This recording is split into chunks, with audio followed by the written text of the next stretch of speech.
بسم اللہ الرحمن الرحیم وبہ نستعین اما بعد۔ آج ایک مرتبہ پھر ہم تمام شرکاء کا دل کی گہرائیوں سے استقبال کرتے ہیں، اہلاً سہلاً مرحبا کہتے ہیں، اور بغیر کسی تاخیر کے اس پروگرام کا آغاز کرتے ہیں، جس کے لیے میں برادر عزیز سید زبیر احمد کو دعوت دیتا ہوں کہ آپ تشریف لائیں اور تلاوت کلام اللہ سے اس پروگرام کا آغاز فرمائیں۔ أعوذ بالله من الشيطان الرجيم بسم الله الرحمن الرحيم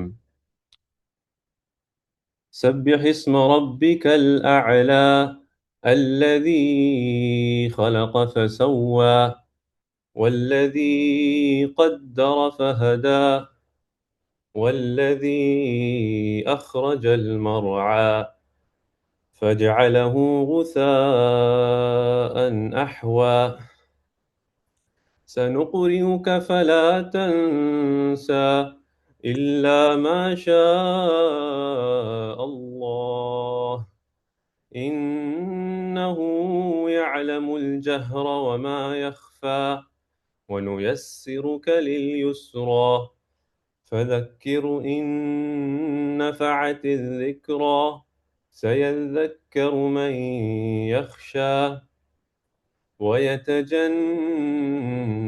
الأشقى الذي يصلى النار الكبرى ثم لا يموت فيها ولا يحيا قد أفلح من تزكى وذكر اسم ربه فصلى بل تؤثرون الحياة الدنيا والآخرة خير وأبقى إن هذا لفي الصحف الأولى صحف إبراهيم وموسى صدق الله العظيم.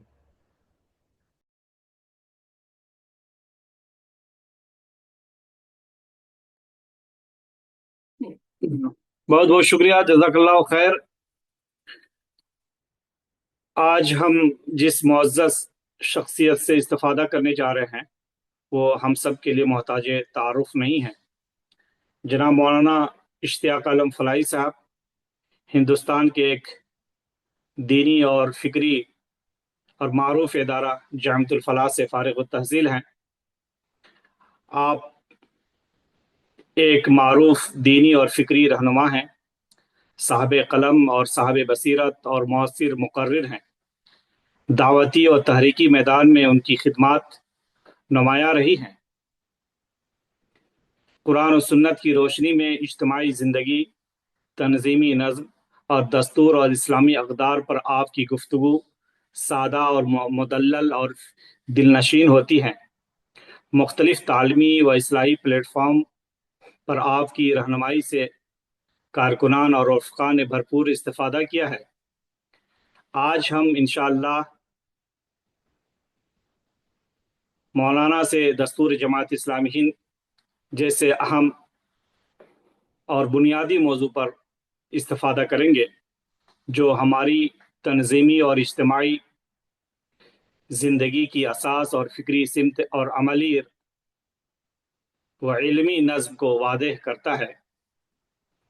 میں دل کی گہرائیوں سے مولانا اشتیاق عالم فلاحی صاحب کا خیر مقدم کرتا ہوں اور امید کرتا ہوں کہ ان کی گفتگو ہم سب کے لیے فہم اور رہنمائی اور حوصلہ افزائی کا ذریعہ بنے گی۔ میں بلا تاخیر مولانا محترم سے درخواست کرتا ہوں کہ آپ دیے گئے موضوع پر اظہار خیال فرمائیں۔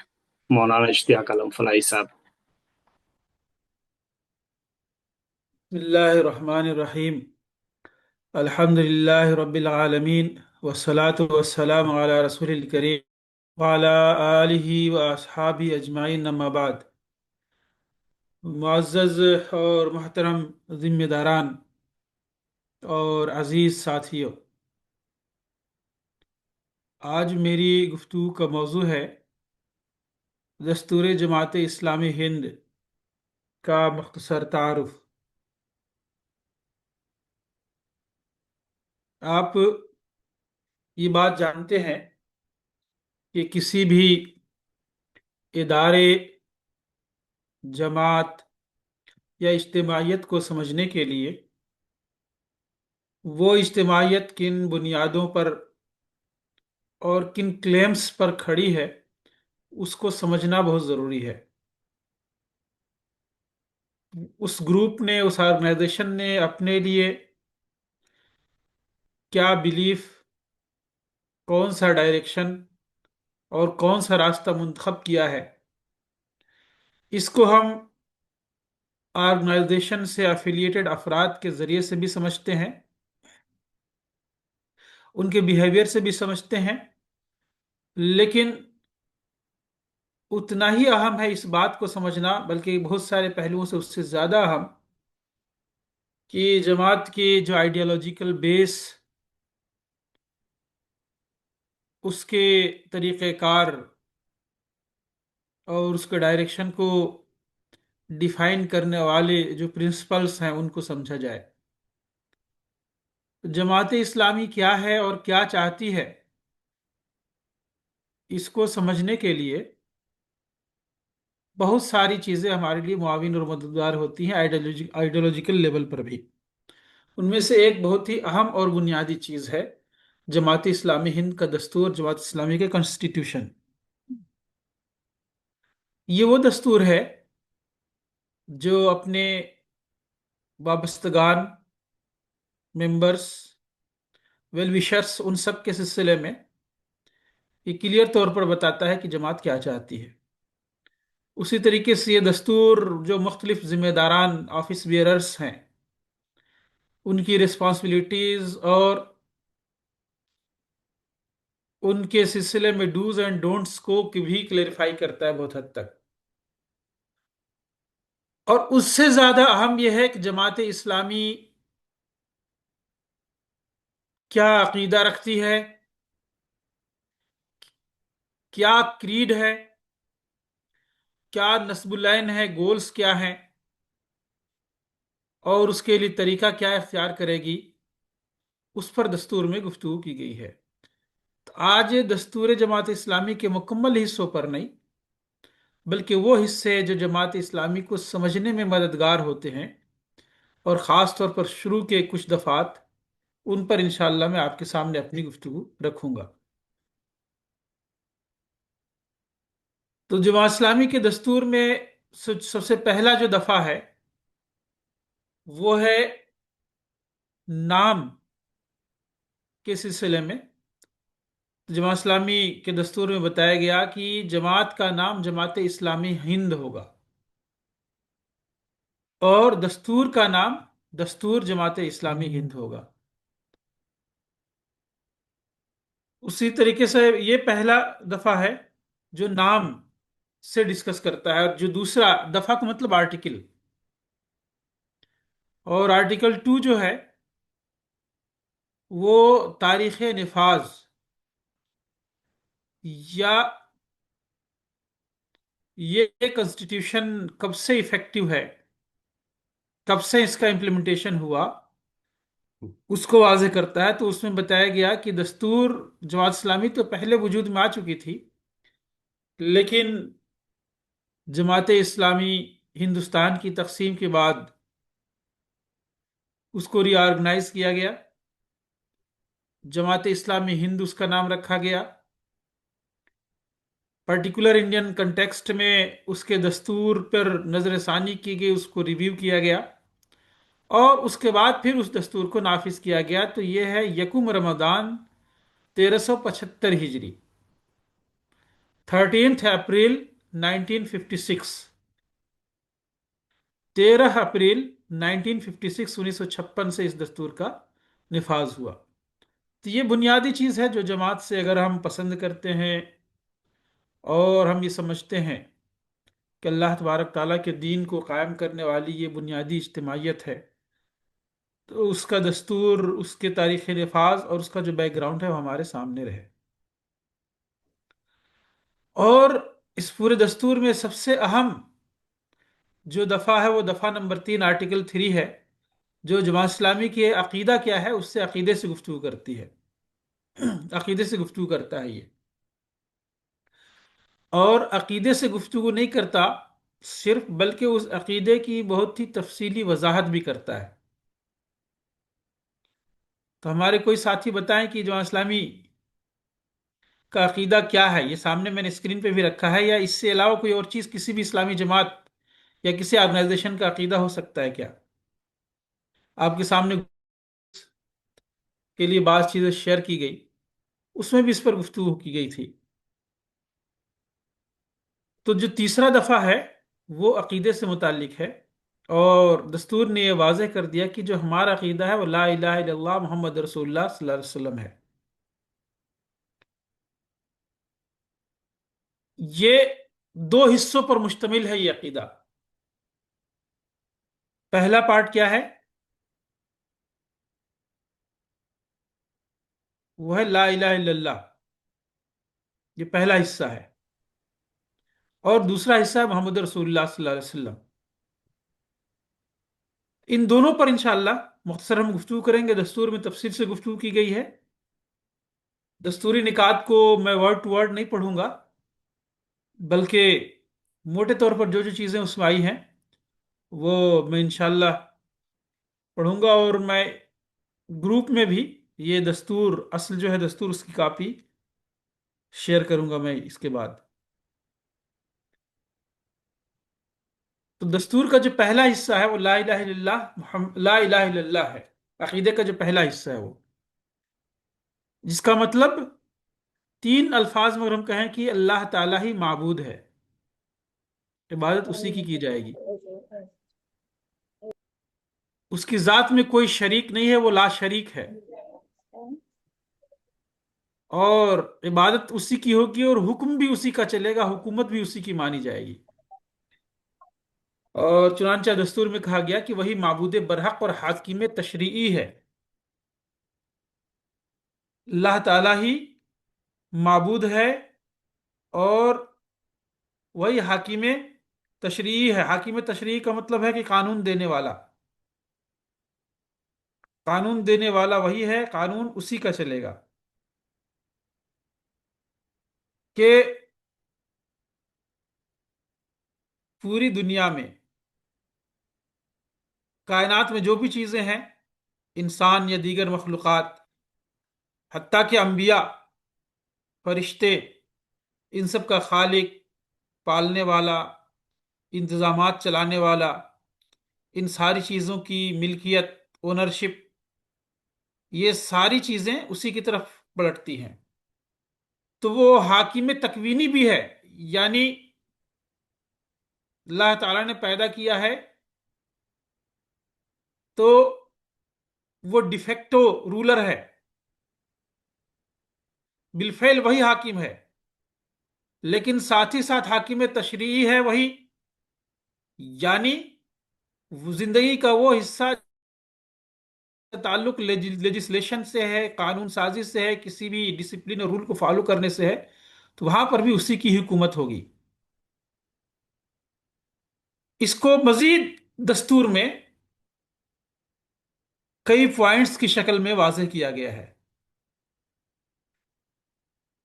آپ اس کے مختلف، صرف اتنی سی بات کہ اللہ تبارک الہ الا اللہ، اللہ کے سوا کوئی الہ نہیں ہے، دستور نے صرف سمپل اتنی بات نہیں کہی ہے، اس کے جو امپلیکیشنز ہیں، اس کے جو تقاضے ہیں، اور اس کا جو امپیکٹ پڑنا چاہیے بندے مومن پر اور اس کی زندگی میں، اس کو بہت ہی ایلیبریٹ کر کے تفسیر یہ دستور میں بیان کیا گیا۔ آپ دیکھیں اس سلسلے میں تقریباً جو ہے 11 پوائنٹس بیان کیے گئے ہیں، صرف لا الہ الا اللہ جو اگر ہم بولتے ہیں تو اس کا کیا مطلب ہوتا ہے۔ اب دیکھیے، جماعت ایک دینی جماعت ہے، اس کا ایک بیک گراؤنڈ ہے، بہت سارے لوگوں نے جماعت کو پسند کیا، بہت سارے لوگوں نے ناپسند بھی کیا۔ ایک بڑے عالم جو جماعت کو پسند کرنے والے تھے، مسلکی اعتبار سے ایک پرٹیکولر بیک گراؤنڈ تھا، انہوں نے کہا کہ لا الہ الا اللہ کی یہ جو تشریح ہے اتنی وضاحت کے ساتھ اور اتنے انکلوسیو انداز میں ان لوگوں کے پاس بھی جلدی نہیں ملتی ہے. مومنین ہے تو اس کی توضیح تو رہنی چاہیے، لیکن اکیڈمک لیول پر بھی اس کو اتنی بہتر انداز میں وہ لوگ بھی نہیں بیان کرتے ہیں جو یہ سمجھتے ہیں کہ عقیدہ ہمارا ہی صحیح ہے. تو آئیے دیکھتے ہیں ان 11 پوائنٹس میں کن کن پہلوؤں سے بات کہی گئی ہے، اور دیکھنے کا مقام یہ بھی ہے کہ ایک تحریکی فرد وہ اس عقیدے اور توحید کے معاملے میں اس کو ایسا پختہ ہونا چاہیے. تو نمبر ایک جو بات کہی گئی، لا الہ الا اللہ، اللہ تبارک تعالی حاکم ہے، معبود ہے، وہی پرستش کے لائق ہے، اور اسی کی شریعت اور قانون چلے گی. تو اس کا مطلب کیا ہے؟ نمبر ایک، صاحب اقتدار، ولی اور کارساز وہی ہے. ہماری مشکل کو دور کرنے والا، ہمارے مسائل کو حل کرنے والا، ہماری بگڑی بنانے والا، ہمارے بنے ہوئے معاملے کو بگڑنے سے بچانے والا اللہ تعالی ہی ہے. کیونکہ اقتدار حقیقتاً کسی اور کے پاس، اللہ تعالی کے سوا کسی اور کے پاس نہیں ہے. اور جو چیزیں ہمیں جو دکھتی ہیں وہ سبب ہو سکتی ہیں، کازز ہو سکتے ہیں، لیکن مسبب الاسباب، creators of those causes, those reasons, وہ اللہ تعالی ہی ہے. تو لا الہ الا اللہ کا یہ پہلا امپلیکیشن ہے اور اس کا پہلا مفہوم ہے جو ہمارے سامنے رہنا چاہیے. یہ میری اور آپ کی زندگی میں اگر ہوگا تو ہمارے اندر ایک بہادری کی صفت پیدا ہوگی، کسی اور کے سامنے ہم نہیں جھکیں گے. دوسرے کہ اللہ تبارک تعالیٰ کے سامنے جھکنے کی بے قراری اور بے چینی بھی پیدا ہوگی. اقتدار صرف اسی کام وہی بنائے گا، اور ٹھیک ہے کام تو اس سے بن جائے گا، لیکن کیا کوئی نقصان اور نفع بھی پہنچا سکتا ہے کیا؟ تو دوسرے پوائنٹ میں دستور میں وضاحت کی گئی کہ نہیں، جب صاحب اختیار وہ ہے اور اقتدار والا وہ ہے تو نفع اور نقصان کا مالک بھی وہی ہے. یعنی کہ کام بنا سکتا ہے وہ، تو وہ جگاڑ صرف نہیں ہے، وہ مالک کل ہے. وہ نفع اور نقصان کے سلسلے میں کسی دوسرے کا دخل نہیں ہوگا. اللہ کے سوا کسی کو نفع یا نقصان پہنچانے والا نہ سمجھے، اور اسی لیے کسی اور سے وہ تقوی نہ کرے، کسی سے خوف نہ کھائے، کسی سے. یہ میرے اور آپ کے دیکھنے کے لیے ہے کہ میرے اندر لا الہ الا اللہ کا یہ اثر، اور میرے ذہن میں، دل اور دماغ میں لا الہ الا اللہ کی مفہوم ہے یا نہیں. ایک تیسری جو چیز آ گئی ہے وہ ہے کہ اللہ کے سوا کسی کی عبادت نہیں کرنی چاہیے. مستحق عبادت لا الہ الا اللہ، اللہ کے سوا کوئی الہ نہیں. اس کا مطلب میرا سر اگر اب جھکے گا تو صرف اللہ کے سامنے. پہلی چیز فریاد، دوسری چیز نفع اور نقصان کا مالک ہم اسی کو سمجھیں گے، تیسری چیز عبادت، مستحق عبادت وہی، اس کے سوا کسی اور کی عبادت نہیں کی جائے گی. کسی کا آگے ہمارا سر نہیں جھکے گا. لا الہ کے ماننے والے کا، جماعت اسلامی کے اس دستور کو تسلیم کرنے والے کا سر اللہ کے سوا کسی کے سامنے نہیں جھکے گا. اور کوئی بھی ایسا معاملہ کسی بھی انسان یا کسی بھی مخلوق کے ساتھ ویسا نہیں کیا جا سکتا جو مشرکین اپنے معبودوں کے ساتھ کرتے رہے ہیں. عبادت کی مختلف کہ اس کے سامنے وہ کام جو مشرکین اپنے معبودوں کے ساتھ کرتے ہیں اس قسم کا کوئی معاملہ کرنا، نہ کسی انسان کے ساتھ نہ غیر انسان کے ساتھ. لا الہ الا اللہ کا ایک اور پہلو پھر ہمارے سامنے آتا ہے، وہ یہ کہ وہ جو اس کی سلطنت ہے وہ اپنی سلطنت خود چلا رہا ہے، اور اس کے سلطنت کو چلانے میں اگر کوئی بظاہر معاون اور مددگار دکھتا ہے تو وہ بھی پاورلیس ہے، وہ بھی اللہ تعالیٰ کی مخلوق اور اسی کی رعایا ہے. اب اگر ایسا ہے تو اللہ کے سوا نہ کسی سے دعا مانگنا ہے، نہ تو اس سے پناہ کسی اور کی پناہ میں آئیں گے. We will not seek refuge to anyone other than Allah. مدد کے لیے بھی ہم کسی اور کو نہیں پکار سکتے. اور نہ یہ سمجھتے ہیں کہ خدائی انتظامات میں کوئی بھی اور دخل رکھتا ہے. میں نے کہا کہ کازز ہو سکتے ہیں، لیکن کوئی بذات خود اپنے پاور اختیار سے ایسا دخیل ہے کہ وہ چاہے تو اللہ تبارک تعالیٰ کے سامنے سفارش کر دے، اللہ تعالیٰ کا فیصلہ ٹل جائے، اللہ تعالیٰ کا جو قضا ہے وہ ٹل جائے. یہ نہیں ہو سکتا، کیونکہ سب بے اختیار ہیں، چاہے فرشتے ہوں یا انبیاء ہوں، رسول ہوں، اولیاء ہوں، سب بے اختیار ہیں. تو یہ چوتھا نقطہ ہے جس میں یہ واضح کیا گیا ہے کہ اللہ تعالیٰ کے سوا سب بے اختیار ہیں. اقتدار اسی کے پاس ہے، نفع اور نقصان کا مالک بھی وہی ہے، عبادت اسی کی جائے گی، کسی اور کی نہیں کی جائے گی. کائنات میں بہت ساری مخلوقات ہیں، بعض بظاہر بہت محترم ہیں مخلوقات، ان پر ہم ایمان بھی رکھتے ہیں، مثال طور پر انبیاء ہیں، رسل ہیں. بعض وہ ہیں جن کا ہم احترام کرتے ہیں، اولیاء ہیں، بزرگ ہیں، لیکن وہ جتنے بھی یہ سب اللہ کی رعیت، اللہ کے مخلوق ہیں، اور کوئی بھی اللہ کے انتظام میں ایسا دخیل اور اتنا زوراور نہیں ہے کہ اس کی وجہ سے، اس کی سفارش کی وجہ سے اللہ تعالیٰ کی قضا ٹل جائے. اور لا الہ الا اللہ کا یہ پانچواں جو نقطہ ہے وہ یہ کہ اللہ تعالیٰ کے سوا کسی کو مالک الملک اور مقتدر اعلی نہ سمجھے. مالکیت اور حاکمیت میں کوئی شریک نہیں اس کے. آپ تھوڑا سا دیکھیے، غور کیجیے گا، اس عبادت میں کوئی شریک نہیں اور ملکیت اور حاکمیت میں بھی کوئی شریک نہیں. اس شرک کو مزید کھول کر کے واضح کیا گیا. کسی کو اس دستور کے اندر جو عقیدہ ہے لا الہ الا اللہ جماعت اسلامی کا، تو اس عقیدے کو تسلیم کرنے والا،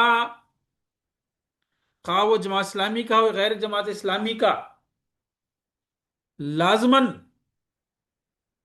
نہ تو اللہ کے سوا کسی اور کو مالک الملک سمجھے، نہ تو وہ مقتدر اعلیٰ سمجھے، نہ وہ اسے باختیار خود منع اور کرنے والا اور حکم دینے والا سمجھے.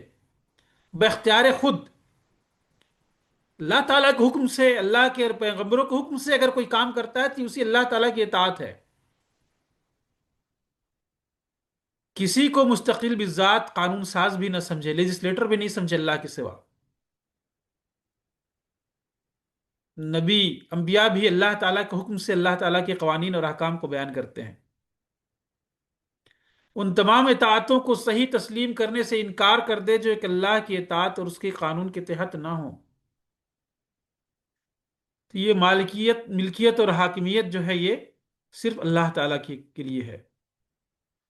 اس سلسلے میں یہ چھٹا جو نقطہ ہے ہمارے سامنے، چھٹا پوائنٹ، وہ یہ کہ اب یہ سب ہے تو انسان خود اپنی بھی خود مختص جو ہے اختیار سے دستبردار ہو جائے.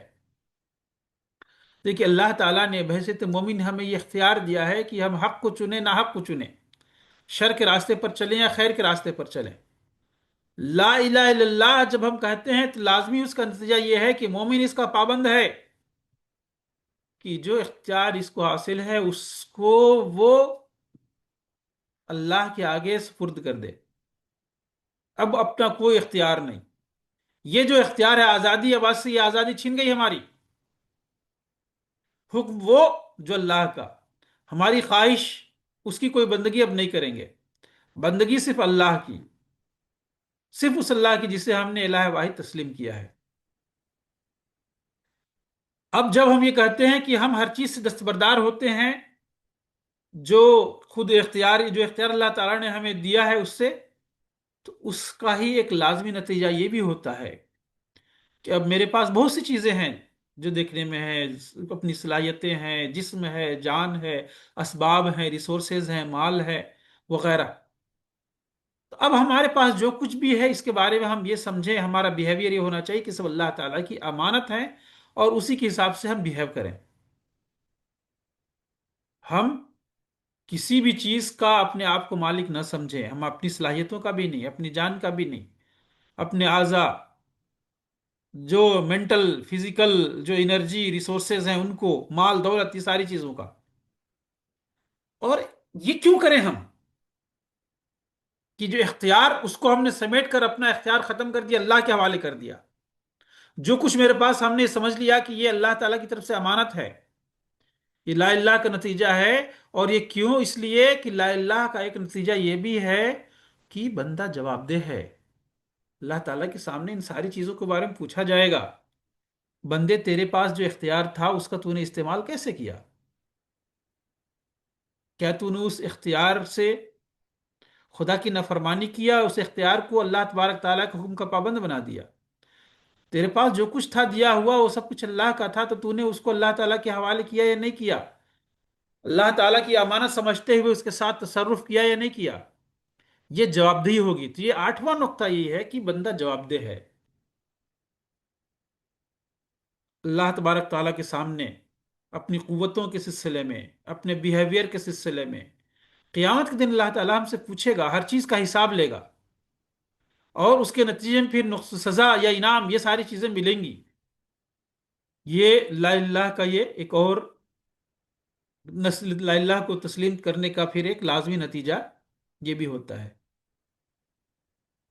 اس کے بعد پھر ہم نے اللہ تعالیٰ کے حوالے کر دیا اپنے ارادوں کو، اپنی صلاحیتوں کو. ہم سب ان ساری چیزوں کو ہم امانتیں سمجھتے ہیں، دولت مال اسباب سب کو. یہ بھی سمجھتے ہیں اللہ تعالیٰ کے سامنے جواب دہی ہوگی. لیکن کبھی چوک ہو سکتی ہے، پسند اور ناپسند کے معاملے میں کبھی انسان کے اندر ڈیویشن اور انحراف آ سکتا ہے. کہا کہ نہیں، لا الہ کا مطلب ہی ہے کہ تم نے اللہ کو بندہ بنایا تو اب پسند اور ناپسند کا معیار بھی ٹھیک کر لو. اللہ کو جو پسند ہے وہی تمہاری پسند، وہی میری پسند. اللہ کو جو ناپسند ہے وہی مجھے ناپسند، وہی بندے مومن کو ناپسند، وہی لا الہ کا اقرار کرنے والے کو ناپسند. اب پسند اور ناپسند کا معیار یہی ہے، تو اس کا مطلب کیا ہوگا کہ ہماری کوششیں اللہ تعالیٰ کی جواب دہی کے لیے ہوں گی، اور کوشش یہ رہے گی کہ اللہ تعالیٰ خوش ہو جائے، اللہ تعالیٰ راضی ہو جائے. تو قرب الہی یہی ہمارا مقصد زندگی ہوگا، فلاح آخرت یہی ہمارا مقصد زندگی ہوگا.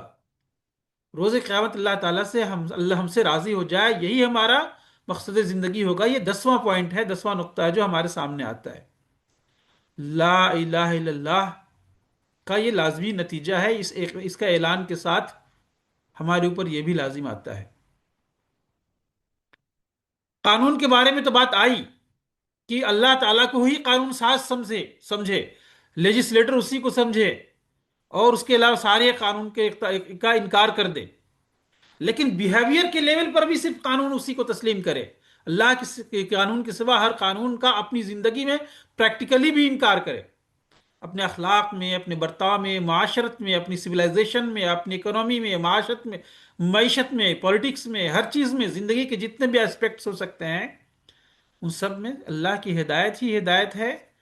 اور اس ضابطے کے علاوہ سارے ضوابط کا انکار اسی کو تسلیم کرے گا جو اللہ تعالیٰ کا مقرر کیا ہوگا. تو معزز بھائیو، یہ دیکھیے 11 پوائنٹس ہیں جو ایک بندہ جب یہ کہتا ہے کہ لا الہ الا اللہ، اللہ کے سوا کوئی معبود نہیں، تو اس کی وضاحت کی گئی جماعت کے دستور کے اندر. یہ ہم کہتے ہیں تو اس سے ہم کیا سمجھتے ہیں، یا کسی بھی بندے مومن کو اس سلسلے میں کیا سمجھنا چاہیے. اس عقیدے کو جو تسلیم کرے گا، عقیدے کا یہ پہلا حصہ ہے. ہمارا عقیدہ کیا ہے؟ لا الہ الا اللہ محمد رسول اللہ. اس کے 2 حصے ہیں. تو لا الہ الا اللہ کا مطلب یہ ہوگا کہ اس کے بعد بندے مومن اپنی شخصیت کو اللہ تبارک تعالیٰ کی پناہ اور اللہ تبارک تعالیٰ کو تسلیم کرنے کا جو قلعہ اور یہ فورٹ ہے اس کے اندر محفوظ کرتا ہے. اس کے بعد کوئی بڑا، کوئی دعوے دار، کوئی انسانی سماج اس کے پیروں کے اندر ڈگمگاہٹ نہیں پیدا کر سکتا. اگر کہیں ہے تو یہ کمزوری ہی اسے ٹھیک کرنا چاہیے. اسی لیے جماعت نے شروع سے یہ خیال رکھا کہ توحید کے معاملے میں ہمارے اندر بہت پختگی ہو، رسالت کا تصور ہمارے سامنے واضح ہو، رسول اللہ صلی اللہ علیہ وسلم کے بارے میں ہمارا تصور بہت ہی کلیئر ہو. تو رسول اللہ صلی اللہ علیہ وسلم کے بارے میں ہمارا تصور کیا ہے؟ عقیدے کا دوسرا حصہ محمد رسول اللہ صلی اللہ علیہ وسلم جو ہم بولتے ہیں، اس کا مطلب کیا ہوا، اس کی وضاحت کی گئی. اور اس کے بھی مزید کئی پہلو کیا کیا آتے ہیں ہمارے سامنے، اس کو واضح کیا گیا۔ پہلی بات بتائی گئی کہ بھئی اصل نمونہ ہمارے لیے حضور صلی اللہ علیہ وسلم ہیں، محمد صلی اللہ علیہ وسلم اللہ کے رسول ہیں، اللہ تعالیٰ نے محمد صلی اللہ علیہ وسلم کو رسول بنا کر بھیجا، تو اس کا مطلب ہے کہ اب ان کو ہم کو نمونے کے طور پر اپنے سامنے رکھنا ہے، اور اصل نمونہ وہی ہے۔ اس کا مطلب کیا ہوا کہ اللہ تعالیٰ کی طرف سے دنیا میں جتنے بھی انسان ہیں، اور ان سب کی اب رہتی دنیا تک جو رہنمائی مل سکتی ہے وہ صرف رسول اللہ صلی اللہ علیہ وسلم سے۔ جو ہدایت نامہ انسانوں کے لیے اب آخری وقت تک جو ضابطۂ حیات کے طور پر رہے گا، وہ وہی ہوگا جو نبی کریم صلی اللہ علیہ وسلم لے کر کے آئے ہیں، اور عملاً پریکٹیکلی رسول اللہ صلی اللہ علیہ وسلم نے اپنی زندگی میں کر کے دکھایا ہے۔ کسی بھی تھیوری کو پریکٹیکلی اگر ہم کو دیکھنا ہے کہ اس کا امپلیمنٹیشن کیسے ہوا ہے، اور اس کی عملی تصویر اگر ہمیں دیکھنی ہوگی، تو ہم رسول اللہ صلی اللہ علیہ وسلم کی زندگی میں ہی دیکھیں گے۔ محمد رسول اللہ، اس کا کیا مطلب ہے؟ پھر اس کی مزید وضاحت کی گئی ہے کچھ پوائنٹس کے اندر۔ 6 نقطے اس میں بیان کیے گئے ہیں۔ پہلی چیز کیا ہے کہ اگر ہم یہ کہتے ہیں کہ محمد صلی اللہ علیہ وسلم اللہ کے رسول ہیں، وہی ہمارے لیے ہادی، رہنما اور نمونہ ہیں، تو اس کا مطلب پہلی چیز، رسول اللہ صلی اللہ علیہ وسلم سے جو چیز ثابت ہو جائے اس کو بغیر کسی چوں چرا کے تسلیم کرنا، کیا، کیوں، کیسے، کس لیے نہیں۔ قرآن نے کہا کہ ما آتاکم الرسول فخذوہ، رسول اللہ صلی اللہ علیہ وسلم جو تمہیں دے دیں وہ لے لو، وما نہاکم عنہ فانتہوا، جس سے روک دے رک جاؤ۔ اور جب ہم یہ کہتے ہیں کہ رسول اللہ صلی اللہ علیہ وسلم کوئی چیز ثابت ہو گئی تو اسے ہمیں تسلیم کرنا ہے، اس کا یہ بھی مطلب ہو گیا کہ کوئی چیز ماننی ہے، کرنا ہے، یا کسی چیز سے رکنا ہے، تو اس کے لیے صرف اتنی بات کافی ہو جائے کہ یہ چیز اللہ کے رسول صلی اللہ علیہ وسلم سے ثابت ہے، اس کے علاوہ کوئی دوسری دلیل اس کی اطاعت پر موقوف نہ ہو۔ رسول اللہ صلی اللہ علیہ وسلم سے تو ثابت ہے، لیکن یہ لیکن کا کوئی راستہ نہیں ہے پھر یہاں۔ تیسری چیز، لیڈر، پیشوائی، رہبری، گائیڈنس، انسانوں میں سے کوئی ہے تو مستقل بالذات وہ صلی اللہ علیہ وسلم کی ہے۔ لا الہ الا اللہ میں ہے مستقل بالذات شارع، قانون دینے والا اپنے اختیار سے صرف اللہ تعالی ہے، اور رہنما اس قانون کے اوپر عمل کر کے دکھانے والے رسول اللہ صلی اللہ علیہ وسلم ہیں۔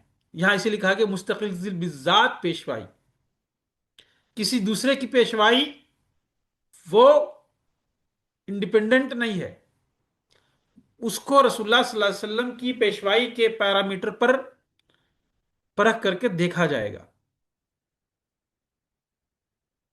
اس کے بعد پھر چوتھی بات جو کہی گئی وہ یہ کہ محمد رسول اللہ صلی اللہ علیہ وسلم اگر ہم کہتے ہیں تو اس کا مطلب یہ کہ کتاب و سنت ہی ہمارے لیے اساس ہوگی۔ لا الہ الا اللہ اور اس کے جو تقاضے ہیں، اس کے جو امپلیکیشنز ہیں، ان کو جب ہم پریکٹیکلی امپلیمنٹ کرنا چاہیں گے تو اس وقت جو چیز ہمارے لیے رہنما ہوگی وہ کتاب اور سنت ہوگی۔ ہر معاملے میں کوئی بھی خیال، آئیڈیا، بلیف، اللہ کی کوئی بہت انوویٹو قسم کی بھی چیز لگے، بعض لوگ بہت سی نئی چیزوں کی طرف بہت زیادہ اٹریکٹ ہو جاتے ہیں، آپ دیکھیے وہ ہے کیا چیز، کتاب اور سنت کی میزان پر اس کو پرکھیے۔ یہ چوتھا نقطہ ہے، محمد رسول اللہ صلی اللہ علیہ وسلم کو رسول اور ہادی تسلیم کرنے کا یہ لازمی مفہوم ہوتا ہے۔ ایک پانچویں بات یہ کہ اگر محمد صلی اللہ علیہ وسلم اللہ کے رسول ہیں، اس کا یہ بھی مطلب ہے کہ اب محبت اور نفرت، عقیدت، اس کا معیار رسول اللہ صلی اللہ علیہ وسلم کی ذات اور آپ صلی اللہ علیہ وسلم کی تعلیمات ہیں۔ خاندان کی بنیاد پر، رنگ کی بنیاد پر، نسل کی بنیاد پر، کسی علاقے، باؤنڈری، فرقہ، جماعت، اس کی بنیاد پر کوئی عصبیت نہیں ہوگی۔ محمد صلی اللہ علیہ وسلم کا ماننے والا میرا بھائی، محمد صلی اللہ علیہ وسلم کو تسلیم کرنے والا میرا، انما المؤمنون اخوہ، قرآن کی اس تعلیم کی روشنی میں میرا اپنا، اور یہ محبت صرف اللہ اور اللہ کے رسول صلی اللہ علیہ وسلم کے لیے ہوگی، اور باقی ساری محبتیں اس کے تابع ہوں گی۔ اب اس کا نتیجہ یہ ہوگا کہ چاہے ماں باپ کی محبت ہو، چاہے خاندان کی محبت ہو، حتیٰ کہ وطن کی محبت، بہت زیادہ بعض لوگ نیشن اور وطن اور قومیت اور علاقے کی بات کرتے ہیں، کبھی زبان کی بات کرتے ہیں، یہ ساری محبتیں اللہ اور اللہ کے رسول صلی اللہ علیہ وسلم کی میزان کے مطابق ہوں گی، اس سے کہیں بھی انسان تجاوز نہیں کر سکتا۔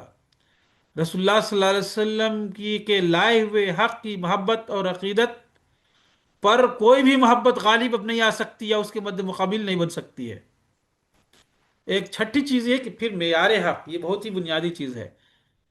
کسی بھی چیز کے بارے میں پرکھنا ہے کہ صحیح یا غلط کیا ہے، کون ہے، تو ایک ہی کسوٹی ہے، وہ رسول اللہ صلی اللہ علیہ وسلم کی ذات ہے۔ رسول خدا کے سوا انسانوں میں سے رسول خدا کے سوا کسی انسان کو معیار حق نہ بنائے، اس کا مطلب یہ ہوگا کہ رسول اللہ صلی اللہ علیہ وسلم کے سوا کسی کو بھی تنقید سے بالا در نہ سمجھے، کسی کی ذہنی غلام طلع نہ ہو، اور ہر کسی کو اللہ کے بنائے ہوئے اسی معیار پر جانچے جو اللہ کے رسول صلی اللہ علیہ وسلم اور اللہ تعالیٰ کی طرف سے لایا ہوا ہے، اور اللہ کے رسول صلی اللہ علیہ وسلم کی جو ذات ہے اس کی روشنی میں، اور اسی معیار کے لحاظ سے لوگوں کی درجہ بندی ہو۔ معیار حق، حق کا معیار کون ہے؟ اللہ اور اللہ کے رسول صلی اللہ علیہ وسلم۔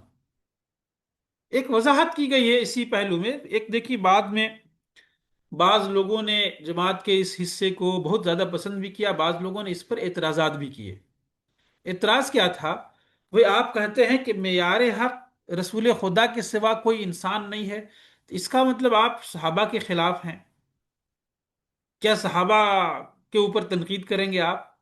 تو نیچے وضاحت کی گئی، دیکھیے، صحابہ سے ہم محبت کرتے ہیں، صحابہ کرام کوئی انتہائی عظیم ترین ہستیاں ہیں، لیکن جو لیگل آرٹیکولیشن ہے وہ یہی کہ معیار، کسوٹی تو رسول اللہ صلی اللہ علیہ وسلم کی ذات ہے۔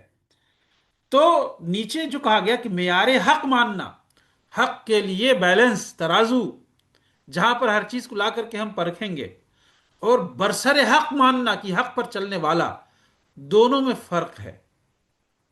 یعنی ہم معیار حق صرف رسول اللہ صلی اللہ علیہ وسلم کو مانتے ہیں، برسر حق، حق پر راہ راست پر چلنے والے رسول اللہ صلی اللہ علیہ وسلم کے بعد انسانوں میں سے بے شمار ہو سکتے ہیں، لیکن ان سب کے بارے میں کسوٹی رسول اللہ صلی اللہ علیہ وسلم کی ذات ہے۔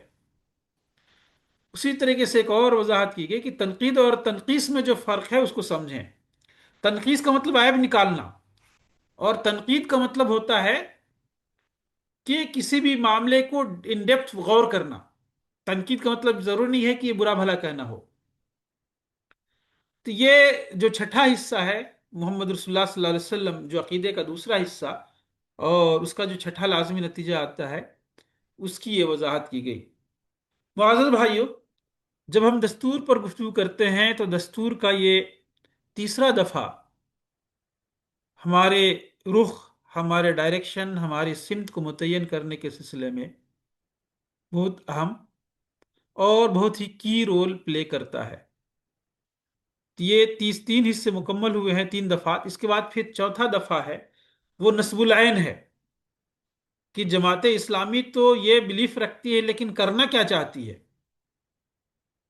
تو اس کے بارے میں جماعت اسلامی نے وضاحت کی کہ ہم چاہتے ہیں اللہ تعالیٰ کے دین کو قائم کرنا، اور مقصد اللہ راضی ہو جائے، آخرت میں ہمیں کامیابی مل جائے۔ اقامت دین صرف اللہ اور آخرت کے لیے۔ اسی بات کو دستور جماعت میں یوں کہا گیا، جماعت اسلامی ہند کا نصب العین اقامت دین ہے۔ جماعت اسلامی کا جو گول ہوگا وہ دین کو قائم کرنا۔ یہ کیا ہے کہ دین کو اپنی زندگی میں ہم نافذ کریں گے، دین کو ہم سماج میں نافذ کریں گے، آگے اس کی وضاحت کی گئی ہے۔ اور کیوں کریں گے؟ کیا دنیا کے گول ہوگا؟ کوئی دنیاوی فائدہ نہیں۔ کیا حکومت چاہیے ہے؟ یہ ہے تمنا؟ نہیں، اللہ راضی ہو جائے۔ آخرت میں اللہ تعالیٰ ہمیں کامیاب قرار دے گا اس کے لیے. یہ نصب العین کے دونوں حصے بہت اہم ہیں. کبھی بھی جب بھی ہم گفتگو کریں نصب العین پر تو یہ دونوں حصوں پر ایک ساتھ گفتگو ہونی چاہیے. جماعت اسلامی کا نصب العین کیا ہے؟ اقامت دین ہے، دین کو قائم کرنا. کیوں؟ موٹیویشن کیا ہوگا اس کے پیچھے، یہ ساتھ ساتھ بیان کرنا ضروری ہے کہ اللہ تعالیٰ راضی ہو جائے، آخرت میں ہمیں کامیاب قرار دیا جائے. جب اقامت دین میں جو دین ہم بولتے ہیں اس سے کیا مراد ہے؟ کون سا دین؟ وہ دین جو انبیاء لے کر آتے رہے اور جس سے آخر میں رسول اللہ صلی اللہ علیہ وسلم لے کر کے آئے مکمل صورت میں. اب اس میں کوئی اضافہ نہیں ہوگا، دین کا سلسلہ، نبوت کا سلسلہ ختم ہو گیا. اور یہ وہ دین ہے جو کسی ہمارے ایک زندگی کے ایک ایریے تک لمیٹڈ نہیں ہے، بلکہ ہمارے ظاہر، اندر، باہر، پرسنالٹی، انڈیویجول سیکشن، اور اس کے علاوہ سوشل لائف، اور اوور آل انسانی زندگی اور انسانی سماج جہاں بھی ہے، ہر جگہ کے لیے یہ دین ہے. دین کو قائم کرنا ہے، یعنی ان تمام جگہوں پر دین کی مکمل ہم پیروی کریں گے، اس کو مکمل طور پر نافذ کرنے کی کوشش کریں گے. یہ کام کرنا ہے تو اس کے لیے طریقہ کیا اختیار کیا جائے گا؟ عقیدے میں بھی یہ بات آئی ہے، طریقہ کار میں بھی مزید اس کی وضاحت کی گئی کہ ہم وہی کام کریں گے جس کی قرآن اور سنت میں اجازت ہوگی، وہی طریقہ اختیار کیا جائے گا جسے قرآن اور سنت میں الاؤ اور پرمٹ کیا جائے گا. کوئی بھی ایسا طریقہ اختیار نہیں کیا جائے گا جو ہمارے راستے، قرآن اور سنت کے راستے سے ٹکرانے والا ہو. تین چیزیں ہمارے پاس یہاں ذہن میں رہنی چاہیے. ایک چیز ہوتی ہے گول، اور ایک چیز ہوتی ہے مینس. ہمارے پاس اللہ تبارک تعالیٰ نے اور پورے دین کا نظام یہ ہے کہ گول کو جو حاصل کرنا ہے وہ گول بھی صحیح ہونا چاہیے اور اس کے لیے مینس بھی صحیح ہونے چاہیے. اچھے گول کو حاصل کرنے کے لیے ایلیجیٹمیٹ مینس اور طریقے نہیں اختیار کیے جا سکتے. شریعت کا ایک پرنسپل ہے، الغایۃ لا تبرر الوسیلہ، کہ گول اچھا ہے تو کوئی بھی غلط کام ہم کر لیں تو وہ صحیح ہو جائے گا، غلط طریقے سے اس گول تک پہنچ لیں یہ صحیح ہو جائے گا، نہیں. تو اللہ قرآن اور سنت کی بنیاد پر ہی ہم اپنا کام کریں گے. دین کو قائم کرنے کے لیے کوئی بھی غیر شرعی، غیر قانونی طریقہ اختیار ہم نہیں کریں گے.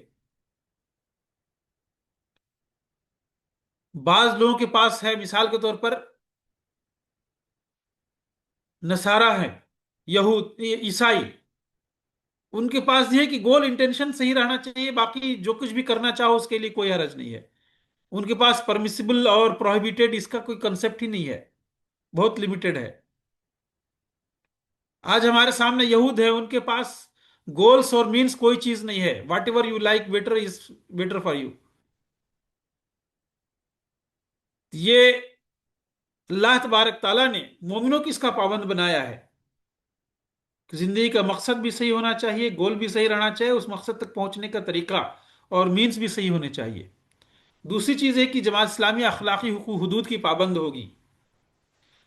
مینس تو صحیح ہو لیکن اس میں غیر اخلاق کے خلاف کوئی عنصر شامل ہو، اخلاقی ویلیوز کو، مورل ویلیوز کو وائلیٹ کرنے والا کوئی ایلیمنٹ اس میں آ جائے، یہ بھی نہیں ہو سکتا. اور تیسری چیز ہے کنسٹرکٹیو اینڈ پیسفل مینس اختیار کرے گی. تو یہ جماعت اسلامی کا طریقہ کار ہوگا. یہ پانچواں دستور دفعہ کا، یہ دفعہ نمبر 5 ہے دستور کا. معزز بھائیو، جب ہم جماعت اسلامی کے دستور پر گفتگو کرتے ہیں تو بنیادی طور پر ہم رفقا کے سامنے یہ دستور کے یہ 5 دفعات ہم رکھتے ہیں. اس کے بعد اور جو چیزیں ہیں وہ آرگنائزیشنل نوعیت کی ہیں کہ رکن کون ہوگا، رکن کسے بنائیں گے، ذمہ داری کیا ہوگی، امیر حلقہ کون ہوگا، امیر جماعت کیسے ہوں گے، شورا کیا ہوگی. تو وہ آرگنائزیشنل ایلیمنٹس ہیں اور اس کی تفصیل کو واضح کرتی ہیں وہ چیزیں. دستور میں بنیادی طور پر جماعت اسلامی کیا ہے اس کو سمجھنے کے لیے جماعت اسلامی کا عقیدہ، نصب العین اور طریقہ کار، یہ تین چیزیں ان دفعات میں بہت ہی وضاحت کے ساتھ بیان کی گئی ہیں۔ جو لوگ ان سے پہلے سے واقف تھے ان کے لیے بھی ایک یاد دہانی ہے، اور جو لوگ ان چیزوں سے واقف نہیں ہیں ان کے لیے جماعت اسلامی کیا چاہتی ہے اس کی ایک مختصر یہ وضاحت ہے۔ اللہ تعالیٰ سے دعا ہے کہ پروردگار ہمیں جماعت کے ان مقاصد کو اپنے سامنے رکھنے، عقیدے کی روشنی میں اپنی شخصیت کو سنوارنے، گول کے لیے جد و جہد کرنے اور صحیح طریقہ کار اختیار کرنے کی توفیق عطا فرمائے، آمین۔ وآخر دعوانا الحمدللہ رب العالمین۔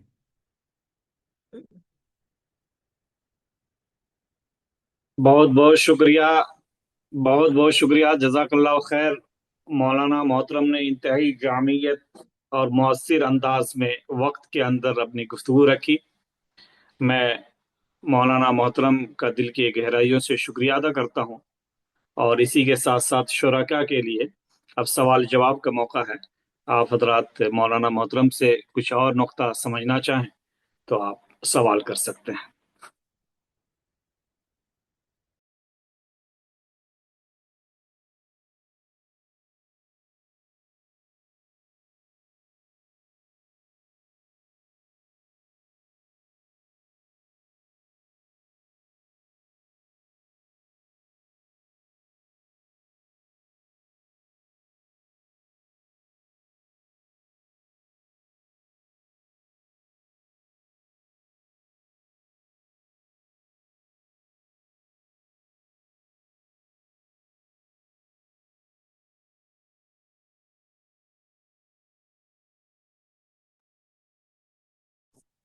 السلام علیکم۔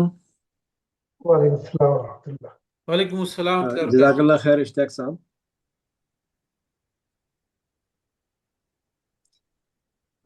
میرا سوال یہ ہے کہ پریکٹیکلی آج کی سچویشن کو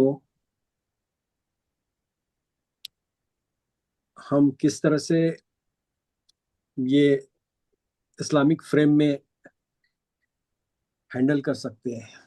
جو ایشوز ہیں ہماری سوسائٹی میں، جو کمیونٹی کے ایشوز ہیں، یہ وہ آپ کا حساب سے کیا بیسٹ وے ہے، اس کو ہم لوگ کس طرح سے ہینڈل کیا جائے، اور کیا آپ کا میسج ہے، کیا آپ کی گائیڈنس ہے ہم لوگ کے لیے کہ ہم اس کو کیسے ہینڈل کریں، کس طرح سے، اور کون کرنا چاہیے، کس کو ہینڈل کرنا چاہیے؟ جی، جزاکم اللہ۔ ہمارے بھائی کا سوال ہے کہ بھئی جو بات آئی ہے اس کی روشنی میں آج کی سچویشن میں مسلمانوں کو کیسے ہینڈل کرنا چاہیے اس کو۔ اصل میں دو تین پہلو ہیں۔ پہلی چیز تو یہ ہے کہ ہم دستور میں جو جماعت اسلامی نے جو بات رکھی ہے اس کی روشنی میں تین پوائنٹس میں آپ کے سامنے رکھنے کی کوشش کروں گا، اور یہ ایسا ٹاپک ہے جس پر بہت لمبی بھی گفتگو ہو سکتی ہے، لیکن ان بریف پہلی چیز، کسی بھی سچویشن میں حالات مشکل بھی ہو سکتے ہیں، حالات سخت بھی ہو سکتے ہیں، حالات جو ہے سپورٹیو بھی ہو سکتے ہیں۔ ہر سچویشن میں یہ توحید کا دامن مومن چھوڑ دے دباؤ میں آ کر کے، حالات سے گھبرا کر کے، تو یہ ایمان سے رشتے کی کمزوری کی علامت ہے۔ جماعت اسلامی یہ سمجھتی ہے، اور ہماری یہ دعوت ہے، اور ہمارے اس عقیدے کا تقاضا ہے کہ ہر مومن کی یہ کیفیت ہو کہ حالات سخت ہوں تو بھی ہم اپنے توحید کے معاملے میں، دین سے رشتے کے معاملے میں کہیں بھی کوئی سمجھوتا نہ کرے، نمبر ایک۔ نمبر دو، کہ جو ہمارا کام ہے، گول، وہ اس سے ہم کبھی بھی پیچھے نہیں ہٹتے ہیں۔ وہ دین کو قائم کرنا، دین کو قائم کرنے کے کئی ایریاز ہیں۔ ایک حصہ وہ ہے جس میں ہمارے سامنے چیلنجز ہیں، دوسرا حصہ وہ ہے جس میں ہمارے سامنے چیلنج نہیں ہے، ہماری فیملی لائف ہے، گھر ہے، بچے ہیں وغیرہ۔ شاید ہمارے بعض بھائیوں کو بات یہ عجیب سی لگے، لیکن یہ کیسے ہو سکتا ہے کہ ہمارے کنٹرول میں جو حصہ ہے اس کے اندر ہم دین کو امپلیمنٹ نہ کریں، اور باہر حالات پریشان کن ہیں، ہم یہ رونا روتے رہیں۔ تو ہمیں باہر کے حالات کو بھی ٹھیک کرنا ہے، لیکن وہ حصہ جس کا تعلق ہمارے اپنے کنٹرول کا ہے،